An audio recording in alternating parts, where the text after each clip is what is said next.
शुरुआत।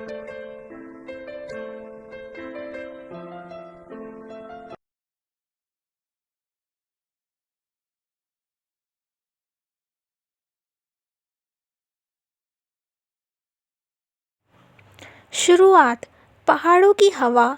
ठंडी सुबह थी। पहाड़ों की वादियों में हवा इतनी तेज थी कि हर पेड़ हर पत्ता जैसे गाने लगा हो। आरोही मेहरा 25 साल की, आत्मविश्वासी लेकिन दिल से बेहद कोमल, अपने रिजॉर्ट की छत पर खड़ी थी। आज उसका बड़ा फैसला था, पहली बार पैराग्लाइडिंग करना। आरोही कैमरे पर हंसते हुए बोली, आज डर को हराना है दोस्तों, उड़ना है, बस उड़ना है। इंस्ट्रक्टर ने चेतावनी दी, मैडम मौसम बदल रहा है, हवा तेज़ है। लेकिन आरोही कौन थी? जो दिल में आए वो करके दिखाने वाली। वह हवा में उड़ गई। पहले सब ठीक था, फिर अचानक तेज़ हवा ने उसे उछालना शुरू कर दिया। उसके हाथ कांपने लगे, पैराशूट खतरनाक तरीके से मुड़ने लगा। Oh no! संभलो आरोही, संभलो, वह खुद से बुदबुदाई। एक झटके में हवा ने उसे पहाड़ों के उस पार फेंक दिया, एक प्रतिबंधित जंगल की ओर। आरोही एक ऊंचे पेड़ पर जा टंगी। वह चिल्लाई, कोई है? प्लीज़ कोई है? कोई तो अचानक कदमों की आवाज़। 2 हथियारबंद जवान, एक लंबा, शांत, सख्त चेहरा, कैप्टन वीर राणा। वीर ने बंदूक तानी। हाथ ऊपर कीजिए, आप कौन हैं? आरोही गुस्से में बोली, पहले मुझे नीचे उतारो, फिर पूछताछ कर लेना। वह फिसलकर सीधे वीर पर गिर गई। दोनों ज़मीन पर गिरे। वीर खींचा, आपको पता है ये क्षेत्र प्रतिबंधित है। आरोही, मुझे क्या पता? हवा ने उड़ा दिया। उनकी नोकझोंक शुरू हो चुकी थी और शायद प्यार भी। वीर आरोही को अपने फील्ड कैंप में ले आया। वह ठंड से काँप रही थी। वीर ने चुपचाप उसे कंबल दे दिया। आईडी दिखाइए, वीर ने कहा। आरोही चिल्ला पड़ी, मानो या ना मानो, मेरा बैग हवा ले गई। मैं कोई अपराधी नहीं हूँ। वीर पहली बार मुस्कुराया, बहुत हल्का पर साफ। आरोही ने महसूस किया ये मुस्कान दिल में उतर रही थी। लेकिन तभी कर्नल राज सिंह कैब में आ गए।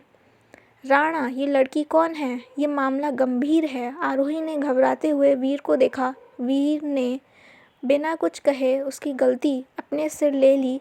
वीर ने चुपचाप अपने साथी बिट्टू को इशारा किया। बिट्टू कर्नल को बहलाने में लग गया। वीर ने धीमे से आरोही का हाथ पकड़ा।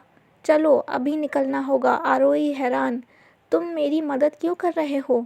वीर ने धीमे से कहा, शायद इसलिए क्योंकि तुम्हारी आंखों में डर से ज़्यादा सच्चाई दिखी। आरोही का दिल पहली बार तेज़ धड़कने लगा। दोनों जंगल में धीरे धीरे चलते रहे। आरोही बातें करती रही, वीर चुपचाप सुनता रहा। आरोही ने पूछा, तुम इतने शांत कैसे रहते हो? कुछ महसूस ही नहीं करते? वीर ने कहा, ड्यूटी में भावनाएं कम रखनी पड़ती हैं। आरोही हंसकर बोली, तो मुझे देखकर तुम्हारी ड्यूटी टूट रही है क्या? वीर उसके पीछे देखते रह गया। पहली बार किसी ने उसे यूं छेड़ा था। रास्ते में एक गांव पड़ा। एक बुजुर्ग ने दोनों को अपनी झोपड़ी में शरण दी। आरोही ने मुस्कुराते हुए कहा, आपकी झोपड़ी बहुत प्यारी है। वीर उसे चुपचाप देखता रहा। उसकी आंखों में चमक थी जो उसने खुद कभी महसूस नहीं की थी। बुजुर्ग ने मजाक में कहा, अच्छी जोड़ी लगते हो तुम दोनों। दोनों एकदम चौंक गए। आरोही शर्मा कर नज़रें झुका ली। वीर ने पहली बार दिल की धड़कन बदलती महसूस की। रात को दोनों झोपड़ी के बाहर बैठे थे। चांदनी उन पर गिर रही थी। हवा बिल्कुल वही थी जिसने आरोही को यहाँ लाया था। आरोही ने धीमे स्वर में पूछा, वीर, अगर मैं उस दिन ना गिरती तो हम कभी नहीं मिलते। वीर ने गहरी सांस ली, नहीं, और शायद ज़िंदगी थोड़ी कम रोशन होती। आरोही ने आश्चर्य से उसे देखा, तुम हमेशा इतने सच बोलते हो। वीर धीमे से बोला, सिर्फ उन लोगों से जिनके बारे में सोचना रोक नहीं पाता। आरोही का दिल पिघल गया। वह उसके बिल्कुल करीब आ गई, लेकिन तभी दूर से टॉर्च की रोशनी, कर्नल राज सिंह की आवाज़, राणा, हमें पता है तुम लड़की को छुपा रहे हो। आरोही घबरा गई। मेरी वजह से तुम? वीर ने उसके होठों पर उंगली रख दी। कुछ मत कहो, मैं हूं ना। वीर उसे सीमा की बाट तक लाया। कदम रुक रहे थे दोनों के। वीर बोला, अब तुम्हें जाना होगा। अभी। आरोही की आंखें भर आईं। मैं तुम्हें कैसे छोड़ दूं? वीर की आवाज़ भर्राई, ये मेरा फ़र्ज़ है और तुम मेरी कमज़ोरी बन रही हो। आरोही ने उसका हाथ कसकर पकड़ा। तुमने मेरी जान बचाई, लेकिन दिल भी ले गए। वीर की आंखें भीग गईं। उसने धीरे से कहा, सुरक्षित रहना। आरोही वह बार पार कर गई। दोनों ने एक दूसरे को अंतिम बार लंबी, गहरी, दर्द भरी नज़रों से देखा। आरोही अपने घर पहुंच गई। दिल भारी था। अचानक फ़ोन बजा। एक अनजान नंबर। वह कांपते हाथों से बोली, हेलो। वीर की धीमी आवाज़ उभरी, बस इतना जान लो, हवा जहाँ भी ले जाए, मैं हमेशा तुम्हारे साथ हूँ। आरोही मुस्कुराकर रो पड़ी। आरोही घर लौट चुकी थी, लेकिन दिल में वही जंगल की हवा में अटका था। कमरे की खामोशी में वीर की आवाज़ गूंज रही थी, मैं हमेशा तुम्हारी हवा के साथ हूँ। आरोही बार बार उसी नंबर पर कॉल करने की कोशिश करती, पर हर बार एक ही जवाब आता, नंबर नॉट रीचेबल। उसकी माँ उसके पास आई। आरोही, तुम ठीक तो हो? आरो, तुम्हारी आंखें कह रही हैं कुछ हुआ है। आरोही ने मजबूरी की मुस्कान दी। कुछ नहीं माँ, बस हवा थोड़ी तेज़ थी, लेकिन उसके दिल में तूफान था। सीमा पार। वीर की हालत और बुरी थी। कर्नल राज सिंह ने उसे दफ्तर में बुलाया। राणा, एक नागरिक को छुपाना, क्या तुम पागल हो गए हो? वीर शांत खड़ा रहा। सर, वह भटक गई थी। मैंने नियम नहीं तोड़े, बस इंसानियत निभाई। कर्नल गुस्से से बोला, तुम्हें सज़ा मिल सकती है। वीर के मन में बस एक ही चेहरा था, आरोही का। उसने धीमे से कहा, सर, मैं जिम्मेदारी लेने को तैयार हूँ। कर्नल चुप हो गया। उसने वीर की आंखों का दर्द देखा और पहली बार समझ गया, ये सिर्फ ड्यूटी का मामला नहीं है। रात को वीर अकेला बैठा था। उसने एक कागज़ उठाया और लिखना शुरू किया। आरोही, मुझे नहीं पता कि हम फिर मिलेंगे या नहीं, लेकिन तुमने मेरे अंदर वो चीज़ जगा दी है जिसे मैंने ड्यूटी के साथ दफना दिया था, जो है खुश रहना और प्यार करना। तुम हवा बनकर आई थी और तुम्हें पकड़ना नामुमकिन है। वह लिखते लिखते रुक गया। आंखें भर आईं। उसने चिट्ठी मोड़कर जेब में रख ली। शायद एक दिन दे पाऊँ, उसने सोचा। आरोही अब रोज़ उसी पहाड़ पर जाती जहाँ से वह उड़ान भरी थी। वह हवा को छूकर देखती, जैसे वीर वहीं कहीं हो। एक दिन उसने खुद से कहा, मैं ऐसे नहीं जी सकती, मुझे उसे ढूंढना ही होगा, चाहे दुनिया कुछ भी कहे। उसने किसी को कुछ बताए बिना पैराग्लाइडिंग स्कूल के उस इंस्ट्रक्टर को ढूंढा।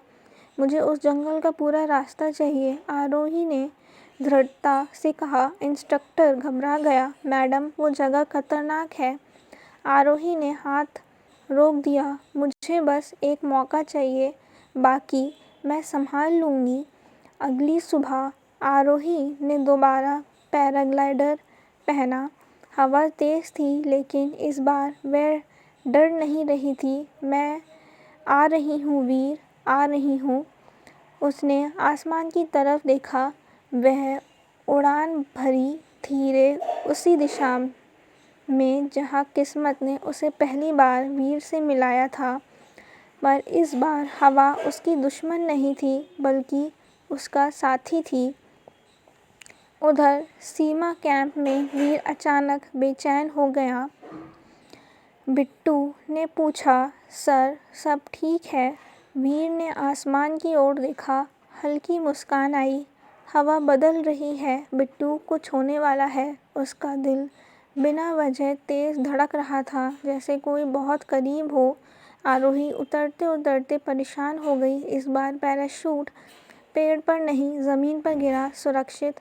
आरोही ने चारों ओर देखा। जंगल वही था, रास्ते वही, बस वीर नहीं था। वह तेज कदमों से आगे बढ़ने लगी। दिल बस एक आवाज़ पुकार रहा था, वीर वीर। अचानक पीछे से कदमों की आहट। आरोही मुड़ी और देखा वीर राणा दोनों एक पल के लिए जमे रहे। जंगल की हवा बिल्कुल शांत हो गई, जैसे दुनिया रुक गई हो। वीर फुसफुसाया, तुम यहाँ फिर से? आरोही की आंखों से आंसू बह निकले। वह जल्दी से बोली, हाँ, क्योंकि मैं तुम्हारे बिना नहीं रह सकती। वीर एक कदम आगे बढ़ा। आरोही दौड़कर उसे सीने से लगाया। वीर ने उसे कसकर पकड़ लिया। शायद दुनिया का सबसे बड़ा सुकून वही था। कुछ देर बाद वीर बोला, आरोही वापस जाना होगा, ये जगह सुरक्षित नहीं। आरोही ने सिर हिलाया, मैं जाऊंगी, पर इस बार अकेली नहीं। वीर के कदम रुक गए। वह कुछ बोल नहीं पाया। आरोही ने उसका चेहरा पकड़ा। मैंने तुम्हें दिल से चुना है वीर। तुम्हारी दुनिया मुश्किल है, पर मेरा दिल तुमसे मिलने के बाद आसान हो गया है। वीर की आंखों में वही चमक, वही प्यार, वही डर था। आरोही, मैं सैनिक हूँ, मेरी ज़िंदगी तुम्हें दर्द देगी। आरोही मुस्कुराई, तो क्या हुआ? दर्द भी तुम्हारे साथ हो तो खूबसूरत लगेगा। वीर पूरी तरह टूट गया। उसने पहली बार जोर से उसे गले लगाया, जैसे बरसों से ये इंतज़ार कर रहा हो। तभी पीछे से कर्नल राज सिंह की आवाज़ आई, राणा, ये क्या कर रहे हो तुम? वीर ने आरोही को अपने पीछे कर लिया। सर, उसे मत रोकिए, वह सिर्फ मुझसे मिलने आई है। कर्नल ने दोनों को देखा। उनकी आंखें समझ गईं, ये प्यार है, सच्चा, बिना झूठ का। कर्नल की आवाज़ नरम हो गई, राणा, ये रास्ता बहुत कठिन है, लेकिन अगर तुम दोनों एक दूसरे के लिए बने हो तो मैं बाधा नहीं बनूंगा। आरोही ने श्रद्धा से सिर झुका दिया। वीर ने हैरत से पूछा, सर, आप हमें जाने देंगे? कर्नल ने मुस्कुराकर कहा, हवा कौन रोक पाया है राणा? जिसे मिलना हो वो मिल ही जाता है। वीर और आरोही जंगल से निकलकर सीमा के रास्ते ओर चले। हवा फिर वही थी, मगर इस बार वह उन्हें अलग नहीं कर रही थी, वह उनके साथ चल रही थी। सीमा पर पहुंचकर वीर ने कहा, आरोही, अब आगे का सफ़र आसान नहीं होगा। आरोही ने उसका हाथ पकड़ा। मैंने आसान रास्ता मांगा ही कब था। दोनों ने हल्के से हंसते हुए एक दूसरे का हाथ कसकर पकड़ लिया। प्यार यही तो था जो हवा में लिखा हुआ था। दोनों साथ आगे बढ़ गए, ज़िंदगी की तरफ, प्यार की तरफ और एक नए सफ़र की तरफ।